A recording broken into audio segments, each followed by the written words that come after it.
यहाँ से पीछे तक हाथ उठने चाहिए, मेरे पीछे तक आवाज आ रही तो बाहर जितने सड़कों पे सब अंदर आ जाए।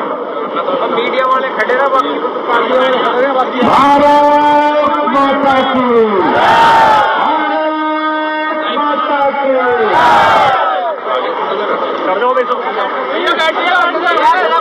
सबसे पहले आज के प्रोग्राम के अध्यक्ष महोदय जी, भैया बैठो, मंच पर आके मेरे सभी बुजुर्ग, मेरे सामने पश्चिम के 2 मंडल की 44 विधानसभाओं से आए हुए प्रतिनिधि, मेरे बुजुर्ग नौजवान साथियों और प्यारे बच्चों और मीडिया के बंधुओं, सबसे पहले मैं आप सबको दोनों हाथ जोड़कर रामनाथ करता हूं, प्रणाम करता हूं, अभिनंदन करता हूं, वंदन करता हूं। और आप सभी को आज मां के पहले नवरात्रों की बहुत बहुत हार्दिक शुभकामनाएं और बधाई देता हूं। आज यहां जब राजपूत उत्थान सभा ने कार्यक्रम बुलाया, मेरे पास पूछा, मैंने उनसे पूछा, मैंने कहा कम से कम मुझे आप अपने प्रोग्राम का बुलाने के कारण तो बताइए, क्योंकि राजपूत उत्थान सभा के कार्यक्रमों में पहले भी गया हूं। अपने समाज के उत्थान के समाज की बात रखने के लिए हमारे डॉक्टर अजय जी और उनको पूरी टीम काम करती रहती है, बड़े बड़े कार्यक्रम करते हैं, जितने छत्रे से जुड़े हैं वार्ता में हमेशा करते रहते हैं। मैंने उनसे पूछा, आपको ऐसी क्या जरूरत आन पड़ी कि जिस टाइम आपने प्रोग्राम बुलाया और भाई आप मुझे बुला रहे हो, तो क्या आपने इन दोनों मंडल के सभी क्षेत्रीय जनप्रतिनिधियों को भी आमंत्रण दिया? इन्होंने मुझसे कहा कि हमने प्रत्येक जिस पार्टी से संबंधित रहे हो, हर जनप्रतिनिधि के पूर्व हो या वर्तमान सबको निमंत्रण दिया। मैंने कहा आपने सबको निमंत्रण दिया, मैं भी आपका निमंत्रण स्वीकार करता हूं और मैं भी आपके निमंत्रण पर आऊंगा। तो समाज का कार्यक्रम कहीं भी हो देश में, छोटा हो बड़ा हो। अभी 5 दिन पहले इटावा के लोग आए और उन्होंने मुझसे कहा कि विधायक जी हम एक समाज का कार्यक्रम कर रहे हैं, आपको उसमें आना। मैंने कहा निश्चित ही आऊंगा। उनमें से एक बंधु कहने लगे कि विधायक जी हम आपकी गरिमा के अनुरूप कार्यक्रम करेंगे, उसमें अच्छी खासी भीड़ रखेंगे। मैंने कहा बस यहां गलत हो आप, मैं समाज के कार्यक्रम में गरिमा के अनुरूप नहीं जाता, समाज के खून के लिए जाता हूं, मैं समाज का खून नहीं ले जाता। वहां समाज के हजारों हैं, मैं इसलिए नहीं जाता, समाज का एक व्यक्ति भी बैठा हो मुझे बुलाए, मैं उसमें भी जाऊं। अगर मुझे मैंने कहा कि आप कार्यक्रम करिए, मैं आपके साथ कंधे से कंधा मिलाकर रहूंगा, लेकिन मुझे केवल इतना बता दीजिए आपको जरूरत क्यों पड़ी। इन्होंने कहा कि आज पश्चिमी उत्तर प्रदेश में समाज की स्थिति खराब है। मैंने कहा क्यों खराब है? इन्होंने कहा समाज को कोई पूछ नहीं रहा। मैंने कहा मैं आपके कार्यक्रम में आऊंगा, समाज को पूछ क्यों नहीं रहा मेरी समझ में नहीं आ रही। ये वो समाज है कि जिस समाज ने इस देश को एक करने के लिए अपनी 400 से ज्यादा रियासत दान दे दी हो, 40 लाख एकड़ जमीन अपनी दान दे दी हो, अपने 45 गढ़ 18,000 से ज्यादा अधिक छोटे मोटे साम्राज्य दान दे दिए हो।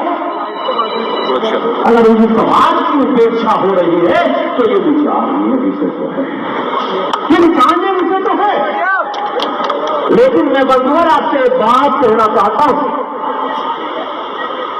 समाज की स्थिति बनाना और बिगाड़ना आपके हाथ में। दिक्कत यह है, अभी किसी बंधु ने कहा कि हम लोकतंत्र को मानते हैं, किसी ने कहा हमें लोकतंत्र में नुकसान किया है, किसी ने कहा हम सड़कों पर नहीं उतरते, किसी ने कहा हम तोड़फोड़ नहीं करते, किसी ने कहा कि हम अनावश्यक इस तरीके से इकट्ठा नहीं होते।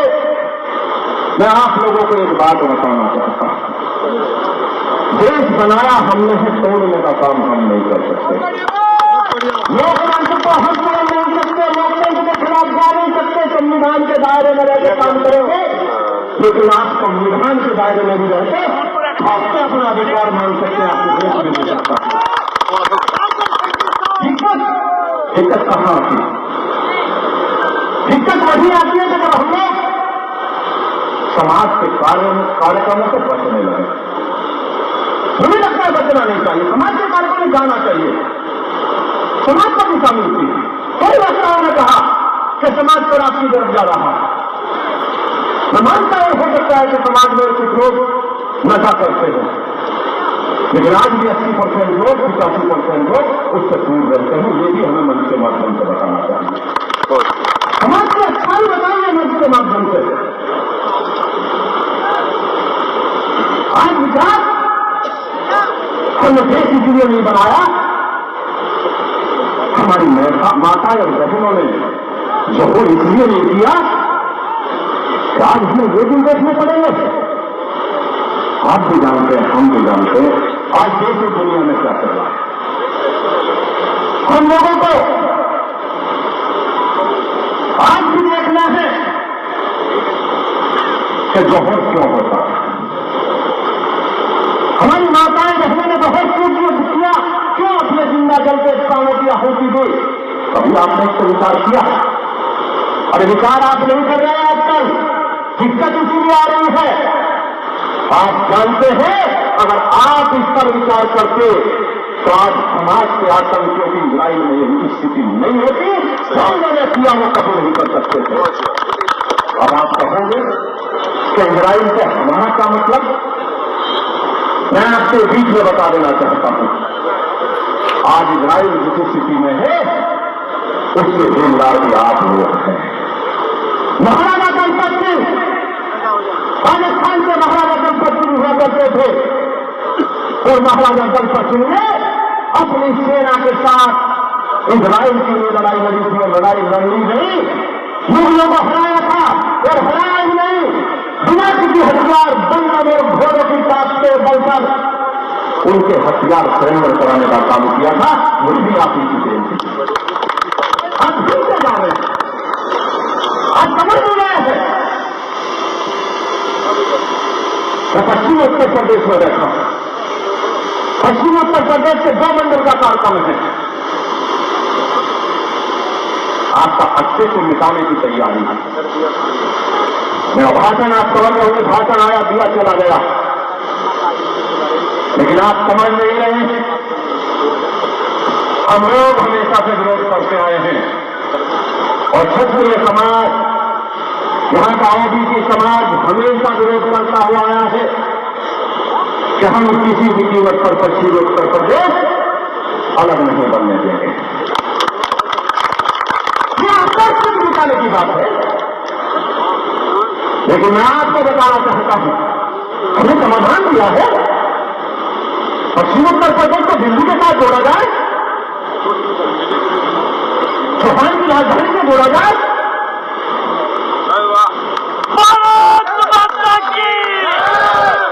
लेकिन मैं आपसे कहना चाहता हूं आप इकट्ठे रहिए, मजबूत रहिए, नहीं तो आने वाला समय बहुत घातक होगा।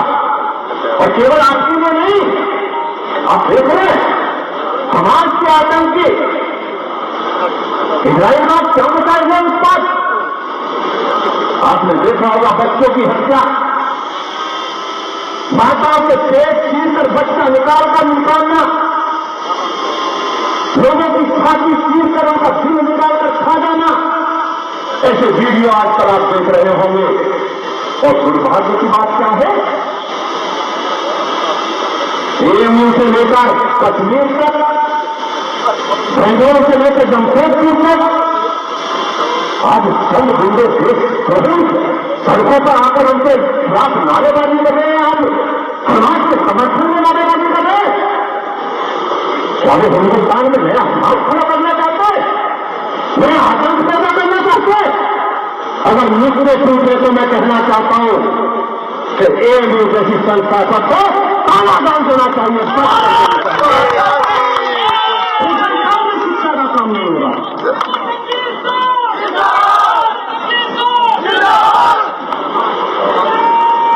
उन संस्थाओं में शिक्षा का काम नहीं हो रहा, उन संस्थाओं में आतंकवाद का पाठ पढ़ाया जा रहा है। आतंकवाद का अड्डा बनी है संस्था। हम लोग क्षत्रिय समाज के लोग खड़े हैं। मैं कहना चाहता हूं कि एएमयू जैसी जितनी संस्थाएं देश में हैं, इन पर तत्काल प्रभाव से काला दान देना चाहिए। आतंकी संगठनों का स्वागत, माताएं बहनों के पेट चीर दिए जाएंगे, उस पर कोई नहीं बोलेगा, लेकिन आतंकी संगठनों का स्वागत करेंगे। मैं आपसे एक बात और कहना चाहता हूं दोस्तों, बहुत लंबा चौड़ा भाषण इसलिए नहीं दे रहा क्योंकि टाइम ज्यादा हो गया। बहुत भैया ऐसे भी हैं जो बोलने से नहीं बोल पाए, लोग उठ गए थे। हालांकि अभी आप पीछे घूम के देखो, सब साइलेंट बैठे हैं, सारी कुर्सी भर के सब साइलेंट बैठे हैं। मैं कहना चाहता हूं, नई दिक्कत समझिए साहब, आप जो नहीं समझ रहे वो समझिए।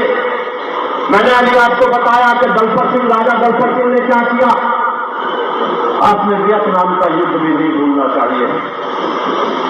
वियतनाम का युद्ध भी जब वहां के राष्ट्राध्यक्ष से पूछा गया कि युद्ध आप कैसे जीते, तो उन्होंने कहा कि हम महाराणा प्रताप की युद्ध शैली से, गुरिल्ला युद्ध से इस युद्ध को जीते। आप जानते हैं कि वहां के राष्ट्राध्यक्ष की जब डेथ हुई तो उनकी कब्र पर महाराणा प्रताप का नाम लिखा गया। आप भी जानते हैं।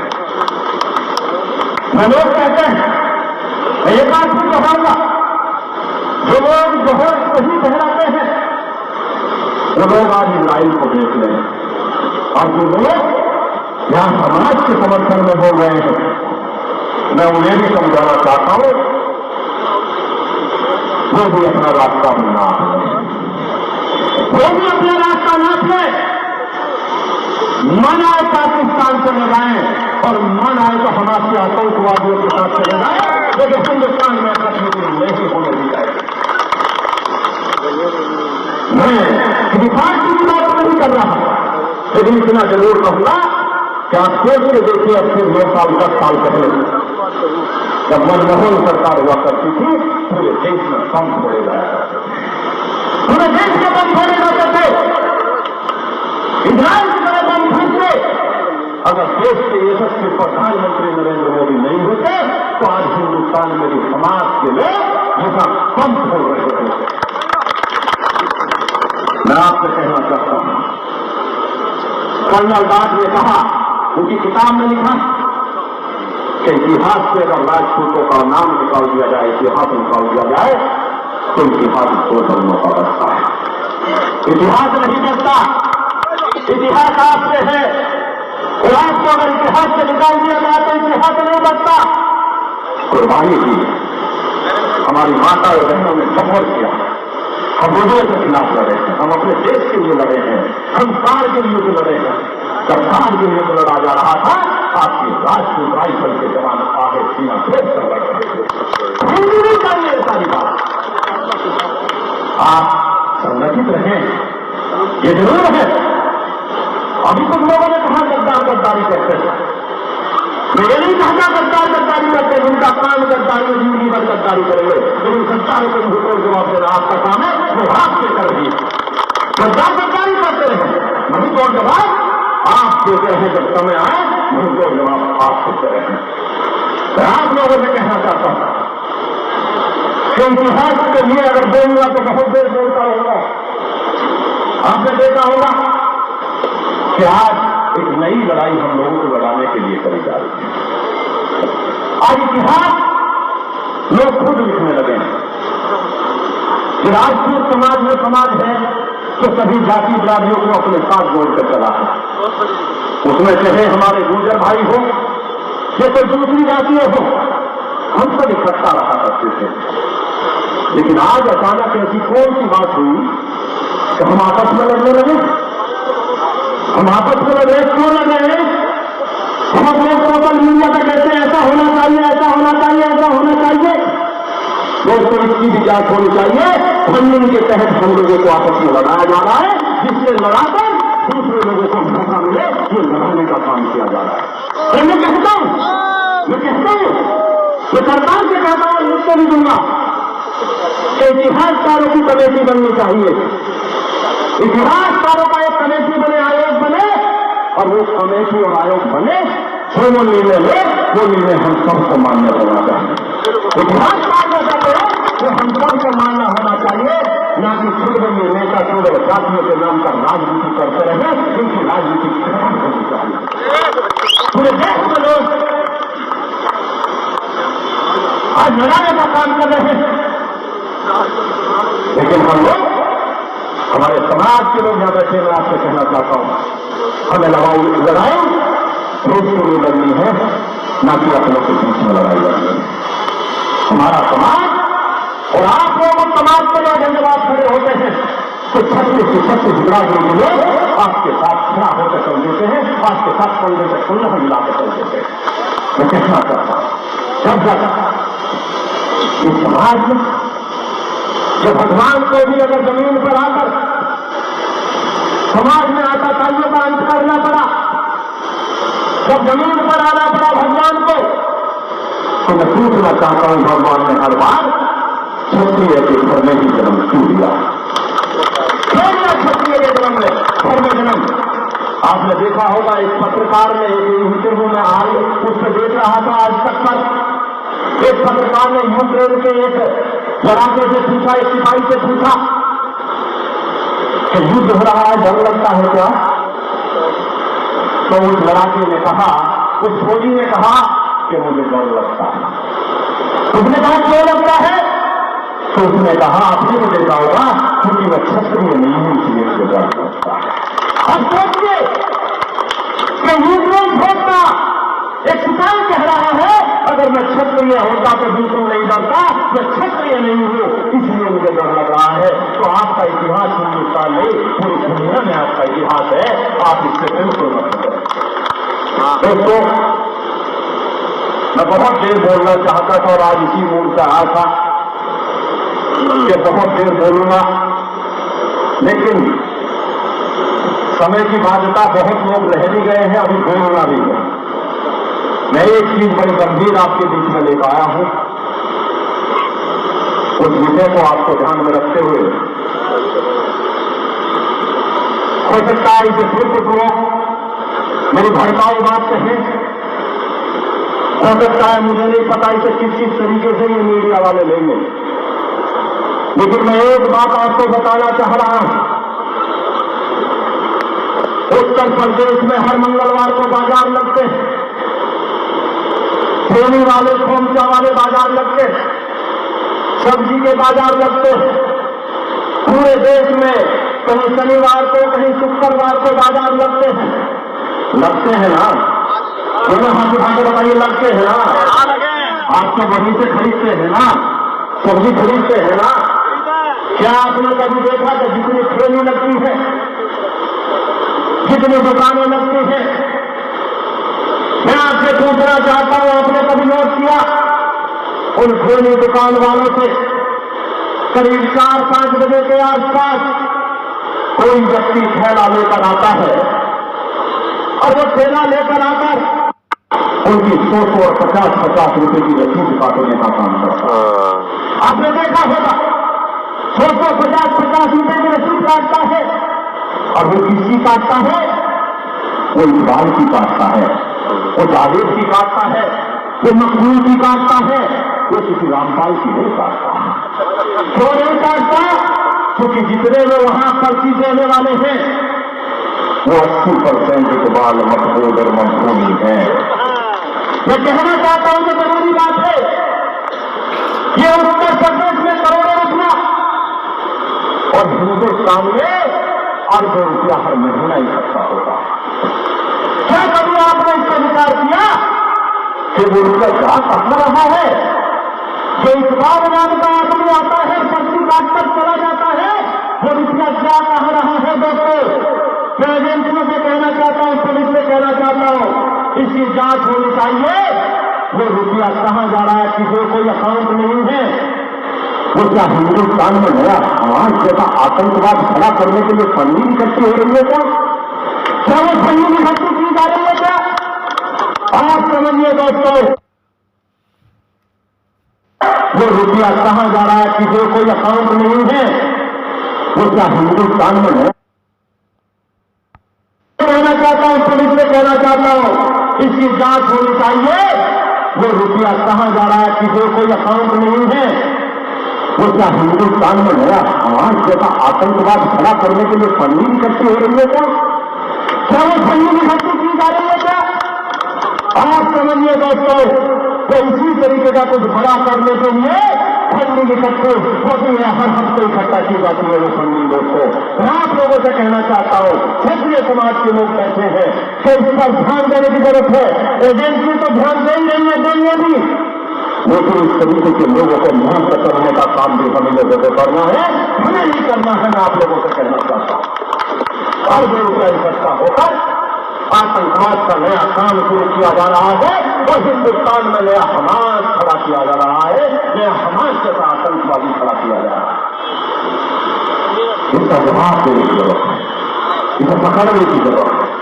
और एजेंसियों से मैं कहता हूं कि इसकी जांच करें और इस तरीके के लोगों को, आप लोगों से भी कहना चाहता हूं कि जितने इस तरीके के ठेली बेली और दुकान वाले हैं, इनका बहिष्कार भी करिए, जिससे ये पैसा देना बंद करें और देश के साथ खड़ा होने का काम करें। उन्हें पता है किस लिए जाता है। मैंने बहुत पहले उठाया था हाथ का मामला, जांच हुई तो जो मैंने कहा वही निकला था, इसकी भी जांच होगी, वो कह रहा हूं 100% सही निकलेगा। आप देखिए, मैं आप लोगों को कहना चाहता हूं कि अब हम आतंकवाद बर्दाश्त नहीं करेंगे। मैं क्षेत्रीय समाज के लोगों से कहना चाहता हूं कि आप लोग खड़े मजबूती से डटे रहिए, आपको कोई त्रास नहीं कर सकता। इस दुनिया में किसी की हिम्मत और औकात नहीं, और आप ठान लें और आपको कोई त्रास कर दे, लेकिन आपको इकट्ठा रखने की जरूरत है, आपको मजबूती से रहने की जरूरत है, गद्दारों को जवाब देने की जरूरत है। क्या देंगे? क्या देंगे? क्या देंगे जवाब? मैं आप लोगों से पूछना चाहता हूं, जिस विषय मैंने अभी रखा, ये जो 100 रुपए की रसीद कट रही है, इसका जवाब देने का काम करेंगे या नहीं करेंगे? इसका एक ही जवाब है, जब उन्हें दिखेगा कि तुमसे सामान लेना बंद कर दिया, तब वो इस आतंकवाद के धंधे को बंद करेंगे, क्योंकि तो आंदोलन चलता रहेगा, इसी तरीके से चलता रहेगा। बहुत बहुत धन्यवाद, बहुत बहुत धन्यवाद आप लोगों का, बहुत बहुत धन्यवाद आप लोगों से। फिर एक बार कहना चाहूंगा कि अभी कुछ लोग बोलेंगे, आप सुन के जाना, जो बैठ जाइए उन्हें सुन के जाना, 2-2 मिनट उनकी बात भी सुन के जाना। बहुत बहुत धन्यवाद। भारत माता की, भारत माता की, वंदे वंदे, वंदे वंदे।